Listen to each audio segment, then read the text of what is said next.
welcome to Voices in PR. I'm Leona for Bell Communications.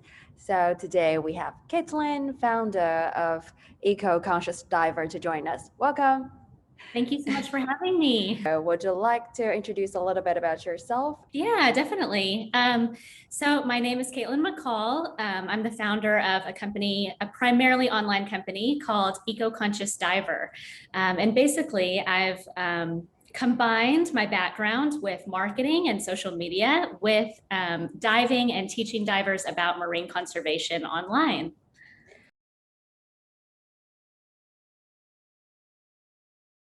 Honestly, it's a dream come true.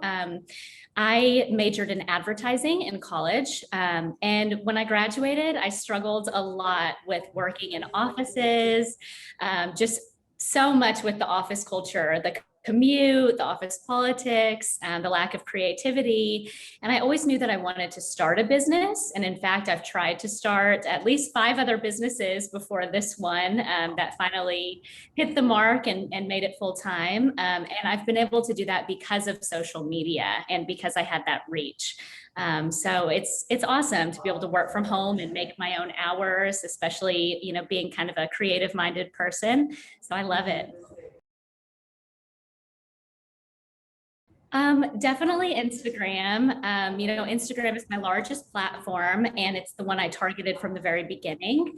I created an account separate from my personal account when I decided I wanted to have a business and an influencer account. And I really targeted Instagram. And I just love it. I like the mixture of being able to have creative photos, but also the copy, the captions underneath. I think it's an opportunity to give a lot of added value on social media that way. And yeah, now, especially with Reels, I feel like, they're giving us another chance to reach an even larger audience. It's definitely picked up the algorithm. So I definitely still love Instagram.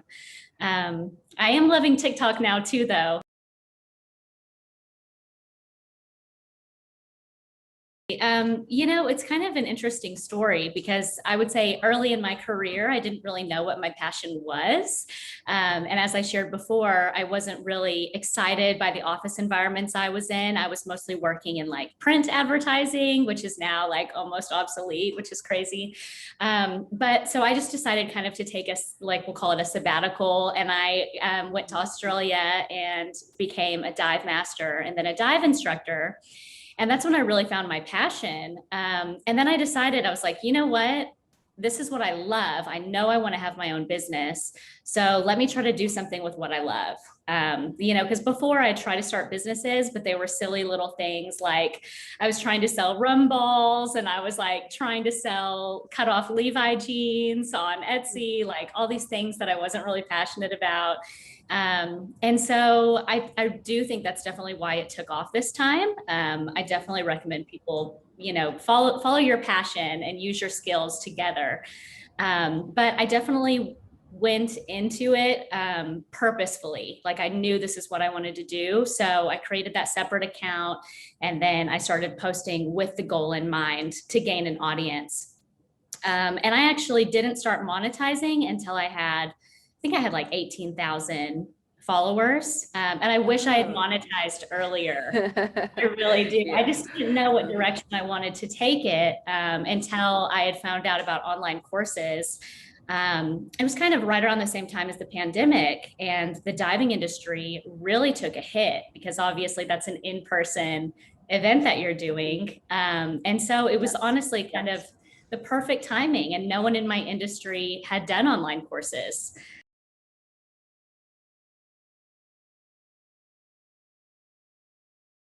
I don't know if you are aware of this, you may or may not be, but diving is traditionally kind of a lower income thing. People always say like they do it for the love of the sport or the love of the ocean, but it's pretty well known that you're not going to get rich in scuba diving. You're doing it so that you can travel the world, and that's kind of the trade-off.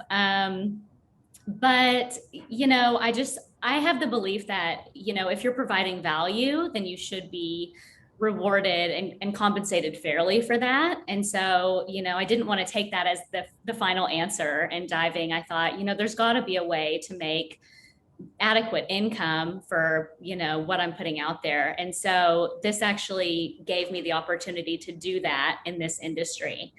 And in this niche, because you do get kind of locked, especially if you're working for a dive shop. It takes a lot of money to start a dive shop because you have to have the tanks, all of the equipment. It's a really high startup cost. So for people to just go start their own business is really difficult. But this is a way for people, for me and for other people to scale, without having to burn themselves out. And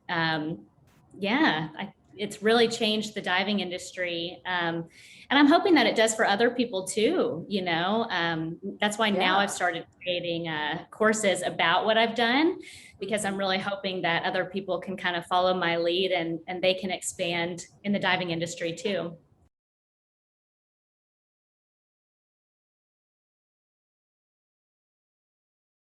At this point, my business is primarily digital. I do offer a in-person marine conservation diving event bi-monthly so that I can also meet people that I'm interacting with online.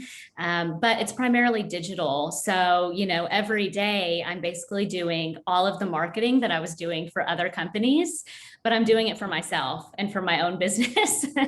So that's why I said it's like the most fun I've ever had working, because I'm literally, I do love digital marketing because it's something that, you can, like we said, you can see the analytics, you can see how well you're doing. It's almost like it is like a sales job, because you're trying to push the envelope, see, get more followers, get more interactions, and you can see exactly how you're doing and try to do better.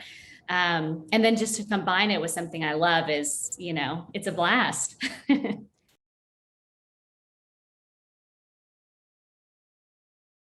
Yeah. So, if I'm launching a course, it's a little more intensive. But like my typical day, I have a really, really extensive morning routine. And I think it's because, obviously if you're working from home, I definitely recommend everyone to have a morning routine. I think it helps me a lot. So I, do all of my like self-care kind of stuff in the morning. I wake up, I work out, which is most of the time running, stretch, I take a cold shower, and then I take my coffee or, matcha latte out to my patio, and I fill out a little gratitude journal, which I feel like has really helped. Because, entrepreneurship can be very up and down, sales. So if it goes by like a week and I don't have any sales, I'm like, oh my God, you start to get really stressed out. Exactly. So I feel like that's key. Right. So anyway, I do all of those things. And I also fast until noon.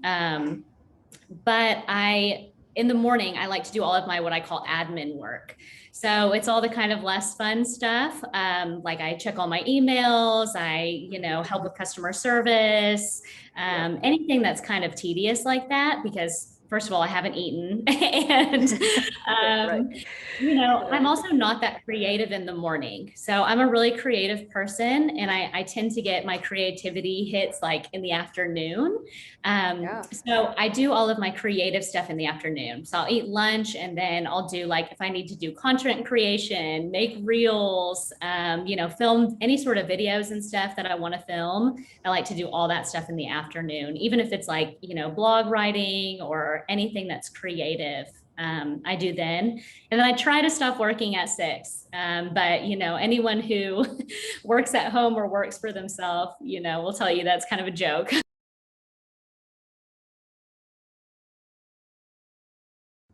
I would say authenticity, definitely.